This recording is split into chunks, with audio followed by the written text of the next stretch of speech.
I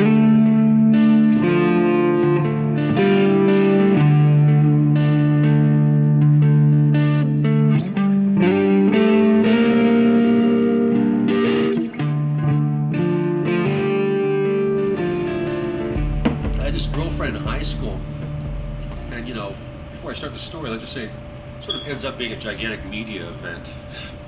Um, His girlfriend in high school, she's Romanian, her name was Karina.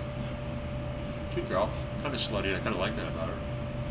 And I had just graduated high school, actually. I wasn't even in high school. I was like maybe a couple weeks after I graduated.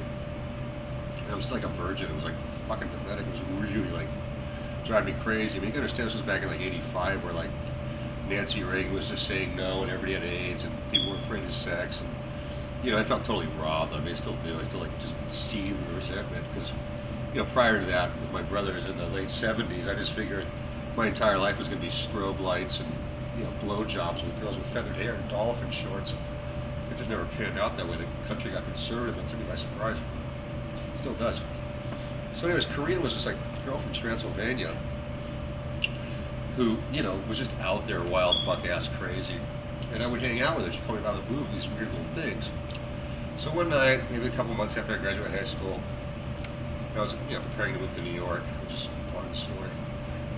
She calls me up and tells me that she needs a ride to this party. Now she was like 15 at the time, so I'm like imagining this junior high school party, right? So I pick her up, and she takes me up Sunset Plaza. So what was, at the time, this famous place that I had never heard of, when we found that out for the fact.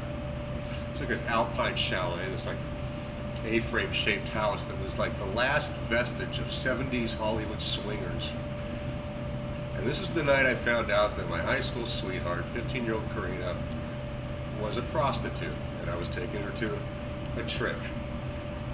Her guy that she was tricking with was some guy named Jerry, and his Russian girl with her named Basha, who was like fucking hot, but just like had no emotion. I mean, like the eyes of a hermit crab, there was like no humanity there, like this perfect body with like black eyes and had no expression at all. I start like fooling around with the Russian girl, who's like hot, you know what I mean? I don't even remember fucking her. Like I only found out a couple days later I actually achieved penetration. I wasn't quite sure. I didn't know if it counted or not. Leave it at that. I was, up and down in a second, completely like alienated. I'm like lying there watching my high school sweetheart fucking this guy who's like 60 years old and looks every day of it. She's blowing him, like right in front of me. And she crawls up to me, the Karina, the Romanian girl, crawls up to me like this little worm, like this little earthworm, like crawls up to my chest. Spits the guy's cum all over my face. That's when I discovered what the paper towel wrap is for.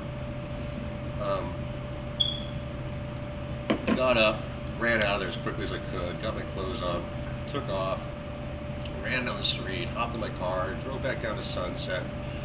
Around Fountain and Highland, I just sat in the car and parked and like fucking wept. It was like awful. Really alienating.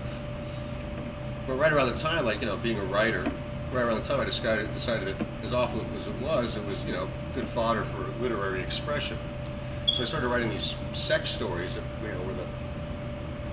where the thing went horribly wrong, they called it cliterature or neurotica, like erotics for neurotics. I was writing these weird sex stories. It really fucked me up. And then I moved out to New York. So I'm out to New York and I'm telling everybody the story of like this girl spitting cum on my face to everybody who listened to it. And I met this guy named Peter Coper, who used to be a foreign correspondent, he used to cover wars, he had these great stories. He lives in New York, he'd be a great subject to interview with. Tell him the story. His wife used to work for Interview magazine. She was friends with Pat Hackett, who was Andy Warhol's ghostwriter. So lo and behold, I'm being interviewed by Pat Hackett for an Andy Warhol book about this orgy story. And I tell him the whole story just like I told you guys, the whole thing. Weirdly enough, John Waters was at the same table, told me that's called snowballing. I remember that being kind of memorable. Peter and John went to high school together.